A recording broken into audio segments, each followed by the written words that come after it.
Mesdames, Messieurs, bonsoir et merci de nous rejoindre pour le journal sur Eden Télévision.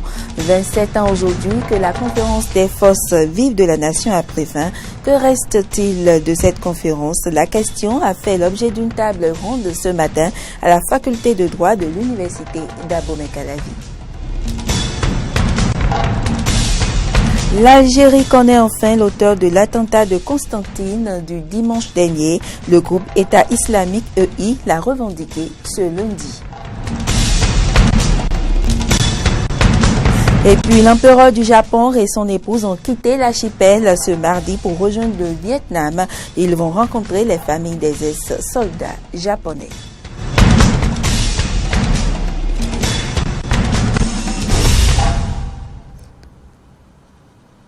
Bienvenue dans ce journal. Que reste-t-il de la conférence nationale des forces vives, des forces vives? Cette interrogation est sous les feux de l'actualité. La FADESP, faculté de droit et des sciences politiques de l'UAC, s'intéresse à l'héritage de cette rencontre historique qui a eu lieu du 19 au 28 février 1990 au Bénin, initiée par le Centre de droit constitutionnel. Cette table ronde a réuni plusieurs personnalités de ce pays. C'est un reportage de Aristide Setin. Que reste-t-il de la conférence des forces vives de la nation de février 1990? Tel est le thème autour duquel se sont retrouvés ce 28 février pour une journée de réflexion certains des délégués à cette rencontre fondatrice, des enseignants d'université et quelques acteurs politiques béninois. Quelques-uns parmi eux reviennent ici sur la genèse et les objectifs de la dite conférence. J'ai dit et je maintiens que l'idée, les principes, modalités de la conférence nationale, c'est endogène. Au Bénin, certes, nous venions de fêter les 200 ans de la Révolution française. Dire que c'est la France qui a dicté ce processus de liberté et continuer 27 ans encore à le dire, je m'insurge et je considère cela comme un outrage à la capacité intellectuelle de réflexion et d'initiative propre à nous. La France peut-elle jamais oublier le 14 juillet? La France peut-elle jamais oublier la prise de la Bastille? La France peut-elle jamais oublier le serment du jeu de paume? La France peut-elle oublier Sieyès? On n'est pas libre par des privilèges, on est libre par des droits qui appartiennent à tous. C'est ça que nous avons conquis à la conférence nationale. Et donc, véritablement, nous avons vaincu la fatalité. Je le répète, je vous en prie, prolongez-le. C'est maintenant que cette fatalité soit déclinée à chaque fois sur des sujets précis. Tenue du 19 au 28 février 1990, la conférence nationale a profondément marqué l'histoire du Bénin. Les orateurs et discutants font le point de ce qui reste de cet événement 27 ans après. Ce qui reste de la conférence nationale, c'est les leçons que nous devons en tirer. Les leçons que nous devons tirer du fait que nous nous sommes trompés. Les leçons que nous devons tirer que nous ne devons pas confier à 2 ou 3 personnes non élues pour faire des choses à notre nom. Il faut que ce soit réellement une assemblée grande qui aborde les problèmes cruciaux. On n'a pas fait de débat en conférence nationale sur la Constitution. Et pourtant, c'était important. La révolution marxiste-léniniste, avec le gouvernement autocratique qu'on a connu, a commencé tout doucement comme ça, à restreindre les libertés. Et sur ça, je pense que je ne dois pas me taire, parce que sans la jeunesse, comment le Bénin peut-il évoluer? Constatez que depuis 27 ans, ceux qui violent les libertés, on ne les punit pas. Le président peut venir et violer la Constitution, on ne lui dit rien. Donc, la conférence, c'est pour empêcher le peuple d'aller loin. Le Centre de droit constitutionnel du professeur Joël Aïvor, qui est à l'initiative de cette journée de réflexion, se dit satisfait et annonce la publication, les jours à venir, des rapports de la conférence nationale de 1990 sur toute l'étendue du territoire national. Rendons-nous à présent sur l'une de nos routes. Il s'agit de la voie à Kassato-Boycon. Une partie de cette voie, vous le savez peut-être, est à sens unique. Pas de tronçon à double sens entre Missé-Sento et Glodibé. Une étroitesse de la voie qui engendre nombre de problèmes à ses usagers. Quel risque court-il réellement à l'emprunter? Question pour Fréjus Sermoulan et Denis Marouya. Ce tronçon Missé-Sento-Glodibé est une portion de la route à Kassato-Boycon dont le lot 1 des travaux a été livré le mardi 11 août 2015. Cette réalisation, qui devrait être un soulagement pour les usagers, est depuis quelque temps décriée du fait des nombreux accidents observés sur ce tronçon. Pour les riverains, cette voie serait trop exiguë. Une descente sur le terrain permet de constater les difficultés liées à l'étroitesse de cette voie. Ce tronçon devrait normalement être une double voie, mais finalement, ils n'ont réalisé qu'une partie. Maintenant, sur cette seule voie qui est exiguë, les dépassements mal négociés conduisent les usagers à cogner le trottoir. La fois dernière, un car est passé sur un individu, causant sa mort. C'est pas du tout praticable quoi. Les accidents sont fréquents, les risques sont multiples et c'est ça, c'est ce à quoi on est exposé. Ma maison est juste à côté là, donc ce qui se passe au bord de la voie, on voit ça souvent. Outre l'étroitesse de cette voie qui favorise les accidents sur le tronçon Missé-Sento-Glodibé, les riverains mettent en cause d'autres facteurs qui augmentent les risques qu'on court à emprunter ce tronçon. D'abord, de ce côté, il y a un parc là. Là-bas aussi, un autre. Et à Djagbo aussi, il y a aussi le parc Sobemac. Donc la sortie des Titans, parfois, ça cause beaucoup de danger à ceux qui viennent de là-bas et ceux qui viennent de ce côté aussi. Ceux qui sont à vive allure, parfois sont surpris par la sortie des Titans et pour freiner, c'est souvent, c'est la panique quoi.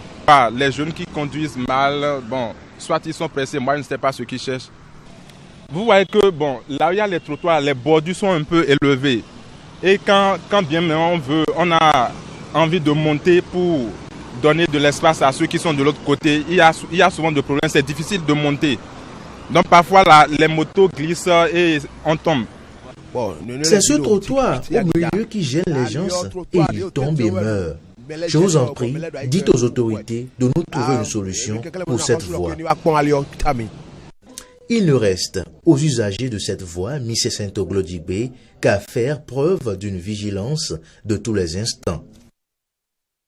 Éducation à présent, ils viennent à peine de s'achever. Il s'agit des congés de détente, des congés qui n'ont duré que 96 heures selon le calendrier scolaire 2016-2017. On est loin des 10 jours que duraient ces congés. Cette réduction de la période de ces congés, vous vous en doutez, a suscité des réactions, n'est-ce pas, Antoinette Sabou? Du mercredi 22 au dimanche 26 février 2017, soit 4 jours de repos, apprenants et enseignants du Bénin ont bénéficié des congés de détente. Au lieu de 10 jours les années antérieures, ces derniers ont été contraints de respecter le nouveau calendrier scolaire qui impose 4 jours, soit 96 heures de repos. Une décision du gouvernement. Certains écoliers la déplorent. Pour les congés de détente, j'avais une semaine. Cette année, j'ai eu 2 jours de congé de détente. Je trouve que c'est pas normal. Parce qu'ils ont réduit la semaine du congé de détente. Ça m'a empêché de bien me reposer et de jouer avec mes amis. D'autres, par contre, approuvent cette décision. Oui, j'étais contente parce que quand je viens à l'école, je travaille. Certains enseignants pensent que les congés de détente qui sont réduits auront des impacts sur la survie des cours. Les conséquences, d'abord, les enfants, après une certaine période de travail, il faut un repos, un temps de relaxation. Donc, je ne sais pas si les 2 jours là, pendant ces 2 jours, ça suffit largement pour les enfants de recréer un vide dans la tête pour reprendre et suivre correctement. Et pédagogiquement, ça va agir sur eux. Rémi Missé-Hungbe, directeur d'école du groupe C à Séké Sud, tente de donner les raisons qui ont amené le gouvernement à réduire ses congés de détente. On nous disait que les partenaires auraient souhaité que le temps de travail soit rationnellement exploité, rationnellement utilisé. Je crois que c'est dans cette optique que le ministre, ensemble avec les syndicalistes, ont arrêté les 48 heures de congé de détente. C'est que c'est à partir de la rentrée prochaine où les activités pédagogiques seront lancées dès le 18 septembre que le temps de travail sera rationnellement occupé et qu'on aura peut-être droit à une semaine de congé de détente ou à 2 semaines de congé de Noël ou de congé de Pâques. Toutefois, cette décision n'est pas sans conséquence sur la reprise des cours. Quand on revient des congés, il y a forcément des enfants qui s'absentent. C'est-à-dire des enfants qui estiment que le congé n'est pas suffisant et qui continuent. Aujourd'hui, par exemple, j'ai 2 absents là. On a senti une certaine nonchalance au niveau des enfants et ça montre effectivement que les congés n'ont pas été profitables à leur niveau. Les apprenants formulent des doléances à l'endroit des autorités en charge de l'enseignement. L'année prochaine, je souhaite que le congé de détente soit de 1 semaine. 1 semaine de congé de détente, c'est le souhait des élèves. Et puisque c'est le retour des classes, les apprenants sont invités à une assiduité pour terminer en beauté le second semestre. Et puis le gouvernement béninois vient de lancer une nouvelle lutte contre la vente des faux médicaments, nom de code de l'opération Pangea. Une opération menée la semaine dernière et qui a engendré la destruction du célèbre marché à Djegoulé. Quelques jours après son déroulement, nous nous sommes rendus sur les lieux. L'émotion liée au passage des forces de l'ordre y est encore vive. Des magasins fermés, d'autres ouverts mais vides et des cartons de médicaments jonchant le sol. Nous sommes à Djegoulé, centre névralgique de vente illicite de produits pharmaceutiques, quelques jours après la phase répressive contre les faux médicaments engagée par le gouvernement béninois. L'émotion est vive et la tension palpable ici à Dantokpa. Comme un mot d'ordre, aucune commerçante n'est prête à faire face à la caméra. Mais ce commercial garde encore le souvenir du passage des forces de sécurité publique. Oui, moi j'étais en train de faire mon travail quand j'ai constaté qu'ils avaient bloqué les entrées un peu partout. Donc après ça, ils cassent, ils ramassent les médicaments. Mais vu comment les choses se passaient, on s'est senti un peu frustrés. Plus que frustré, Dean est en colère et pour cause. Mais depuis le vendredi, on les a gardés jusqu'au samedi. Mais jusqu'à actuellement, maintenant, ma maman est là-bas, mon grand frère est là-bas. Qu'est-ce qu'il faut faire? Qu'est-ce que vous voulez? Ils ne disent rien d'intéressant. Mais si vous voulez casser la boutique des gens, ils sont en train de ramasser leur argent sur ça. Pourquoi faire tout ça en train de les arrêter sur ça? Qu'est-ce qu'ils veulent? Maintenant, ils n'ont qu'à les lâcher.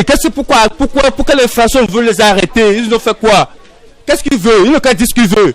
L'exercice illégal de la profession de pharmacien est en effet puni au Bénin par les amendes et ou des peines d'emprisonnement. Et si ces dispositions sont prévues, c'est bien pour protéger les citoyens qui courent beaucoup de dangers selon le syndicaliste Théophile Dossou de l'unité CNHU qui parle également d'un avenir radieux pour le système sanitaire avec l'application des tests en vigueur. Les faux médicaments tuent plus vite que les maladies. Quand vous allez au service de dialyse au CNHU, vous allez trouver beaucoup de Béninois qui sont aujourd'hui dialysés parce que c'est les faux médicaments qui les ont rendus des malades de dialyse. Si l'opération est différemment appréciée par les uns et les autres, tous s'accordent sur la nécessité de poursuivre la lutte. Les vrais coupables, ils sont ailleurs. Les vrais coupables sont ailleurs. Mais les bonnes dames, les pauvres citoyens qui se disent qu'en faisant ça, ils vont trouver de quoi manger avec leur petit foyer, se sont pris au piège finalement. Donc en tout cas, je sais que notre président, Monsieur Patrice Talon, il a du cœur. Je sais qu'il va essayer de voir comment faire pour que tout le monde, en tout cas, se sente un peu à l'aise et que beaucoup ne se sentent pas lésés dans cette affaire. Les faux médicaments, c'est des gens qui les amènent au pays. Il y a des hauts perchés dedans, de grandes personnalités dont les noms sont cités au Bénin ici. Alors, je veux bien qu'on saisisse les médicaments et qu'on fasse disparaître ce quartier du marché d'Antokpa et d'ailleurs, mais qu'on tienne vraiment compte des hauts responsables qui alimentent le marché. Sinon, on n'aurait rien fait. La drogue est combattue au plan mondial, mais elle n'a jamais disparu de la planète. Pour Théophile Dossou, une politique d'harmonisation des prix s'impose aussi dans le secteur pharmaceutique. Pour la même spécialité pharmaceutique, vous allez dans une pharmacie et vous trouvez peut-être que c'est à 1400, ce médicament X. Vous allez ailleurs, vous trouvez que le médicament est à 1600. L'État n'a qu'à faire un effort pour que tous les pharmaciens de ce pays parlent le même langage en matière de prix. En matière de qualité, vous allez dans des pharmacies qui ne sont pas climatisées. Vous allez dans des pharmacies où il n'y a même pas un brasseur. Vous allez dans des pharmacies où quand vous prenez la boîte, elle est grossie de poussière. Elle grossit de poussière, donc elle est tapie de poussière. C'est anormal qu'on aille payer son médicament à la pharmacie et qu'on sente que la boîte est sale. Outre les différentes répressions, une sensibilisation à l'endroit des Béninois qui s'approvisionnent sur le marché noir est nécessaire pour désormais se procurer un générique à des prix bas dans les centres agréés. L'actualité sur le continent, le groupe État islamique EI revendique l'attentat déjoué de dimanche dernier à Constantine. Cela avait fait plusieurs blessés, dont un policier, celui qui a empêché le kamikaze de faire exploser sa ceinture, non pas dans le commissariat de Constantine, mais en dehors. L'État islamique ajoute que le nom du terroriste est Abu al-Hassan Ali. Son nom, Henri Heshiboko, il est footballeur des Kibera Black Stars, un club d'un bidonville du Kenya, un club qui s'apprête à jouer la 2e division kenyane et qui fait la fierté d'un quartier en proie à la pauvreté. Crampons aux pieds, maillot de l'équipe sur le dos, Henri Heshiboko est ailier gauche pour les Kibera Black Stars. Cette équipe est une fierté à Kibera, un des plus grands bidonvilles au monde, niché au cœur de la capitale kenyane. Après 3 titres de champion en 3 ans, les Black Stars préparent leur entrée en 2e division. Henri joue au foot depuis qu'il est tout petit, mais il n'avait jamais imaginé qu'un jour il pourrait vivre de sa passion. Le foot, c'est mon métier, c'est ce qui me fait vivre. Je peux aider mes parents grâce au foot. Cela représente tout pour moi, parce que je peux subvenir aux besoins de ma famille, mais aussi aider ma mère et mon père. Plus de la moitié de la population de Kibera est au chômage et la plupart des habitants vivent dans une extrême pauvreté. Beaucoup ici survivent avec moins d'1 euro par jour. Grâce aux primes de match qui peuvent aller jusqu'à 22 euros, Henri, lui, s'estime privilégié. Je suis chanceux parce que ici, à Kibera, tous les jours, il y a des gens qui ne peuvent pas manger. Certains n'ont même pas un shilling et ils doivent survivre comme ça. J'ai de la chance. Je peux dire que j'ai de la chance. Alors que Kibera est davantage connu pour la criminalité, le trafic de drogue et la pauvreté, les Black Stars ont réussi à changer l'image du bidonville. Pour beaucoup, l'équipe est un modèle de réussite et une inspiration pour les jeunes générations. Je suis fier parce que nous sommes maintenant un symbole pour les gens, parce que Kibera a souvent une image négative. Donc nous essayons d'apporter de la lumière et de la positivité dans cet endroit où nous vivons. Et ça, c'est juste en jouant au foot et en gagnant nos matchs. Mais le succès apporte son lot de défis, principalement financiers. Grâce à différents sponsors, le club a pu récolter la moitié de la somme dont il a besoin pour les déplacements à travers le pays et un terrain aux normes de la 2e division. Mais maintenant que les matchs se joueront en dehors du bidonville, la majorité des fans n'auront pas les moyens de se déplacer pour soutenir leur équipe. Le couple impérial japonais s'est envolé ce mardi de l'archipel du Japon, direction le Vietnam. Ils vont y rencontrer les soldats japonais et guérir les blessures de l'occupation du pays durant la Seconde Guerre mondiale. On ajoute que c'est pour la première fois que le couple impérial japonais va visiter le Vietnam. Lee Jae-yong est inculpé officiellement, l'héritier de l'empire Samsung et géant fabricant des smartphones, et plusieurs cadres de l'entreprise font l'objet d'une inculpation pour corruption dans le cadre d'un scandale qui secoue la Corée du Sud. Et puis culture, pour mettre fin à cette édition, le carnaval de Rio s'est poursuivi. Il y a eu récemment la seconde nuit de défilé des écoles de samba. Cela intervient au lendemain d'un accident qui avait terni ce carnaval dimanche. Un accident qui avait provoqué la prise de certaines mesures dont nous parle le directeur du carnaval. C'est la première fois qu'un tel incident arrive. Il pleuvait et l'école avait une roue folle qui a glissé vers la droite avec la pluie, provoquant l'incident. Aujourd'hui, on a déjà pris une mesure restrictive en mettant des barrières là-bas pour empêcher les gens de rester là. Ici, il n'y a pas de trottoir. On va organiser une réunion avec le maire et les acteurs publics pour que l'on puisse faire des travaux d'ici l'année prochaine afin de protéger non seulement les écoles qui entrent avec leurs chars, mais pour protéger aussi le public et les professionnels qui travaillent. Mesdames, Messieurs, ce sera tout pour ce soir. Merci pour l'attention et à demain.